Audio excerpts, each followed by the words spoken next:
items that I think it's good to have but not a must-have, just to make my life convenient on the road, in the car. Okay, so the first item is what I guess technically called a power pack. If you're running down low on your battery for your phone, it's good to have this. The other thing I got is this other one. It's a power inverter, and it charges into my my cigarette lighter, and it's slightly different in the sense that I can actually use it for my laptop. Now, if you are somebody who owns a business, you're doing the side gig thing like I am, I love this because I can charge my laptop, and I can sometimes sit in the back seat of my car and just use it that way, because you know, trying to find a spot in some coffee shop can be challenging because everybody and their mother are in there and there's no outlet. So definitely I like using this for that. So I would charge, have my laptop plugged in as well as charging my phone at the same time. It's about $30 and up.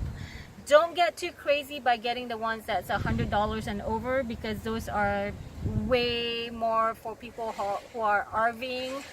This one happens to be about 500 watts. I know other people who have 400. You can get the more inexpensive one for like $200, but I like it to have enough wattage because I want things to run. The next item are gloves, and you're probably wondering, why would you need gloves?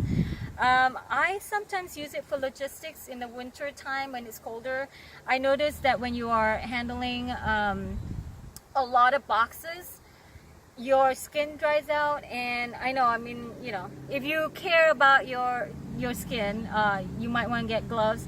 The other thing I noticed is that if you do fresh delivery, which is part of Prime, those rope handles can be brutal on your skin. I don't know anybody, girls or guys, who have not been, you know, who've not had pain on their palms, because those rope handles are brutal.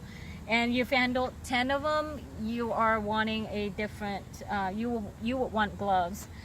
The next item is a notepad. I write down my mileage in here, and if you need to write off some miles, you want to definitely start making a note of your miles. I also make notes of what I call anomalies in my delivery. For example, there might be a customer whose house is just in an odd area, and I think there might be a problem with it, or there was a dog incident, you know, whatever it might be, because you will run into dogs at some point. And that is a good segue to the next item that I have, which is a stun gun. I use this when I'm in a sketchy neighborhood, or where my gut instincts makes me feel like there's something, you know, I just don't feel 100% safe. But it turns out the stun gun is really great for dogs. And when I say you use this for dogs, it's for the sound.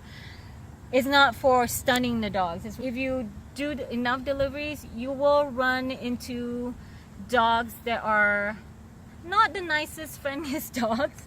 And lastly is, I know I talk about keeping your mileage in this notepad.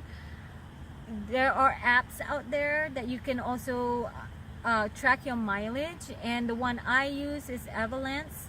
Other people use Mile IQ. Some people use, I think Quicken for Business has that as a part of the package, where you can track your mileage that way, and it imports into the Quicken software. Other than that, you know, the usual stuff that makes you comfortable, whatever it is: food, hat, sunblock, you know, extra shoes, whatever it is. So keep that in mind. And again, I cannot stress enough that you should do this job in a safe manner, where you're not going to hurt yourself and you're going to feel safe. All right, so that's it.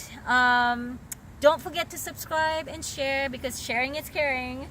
And have a fun time flexing.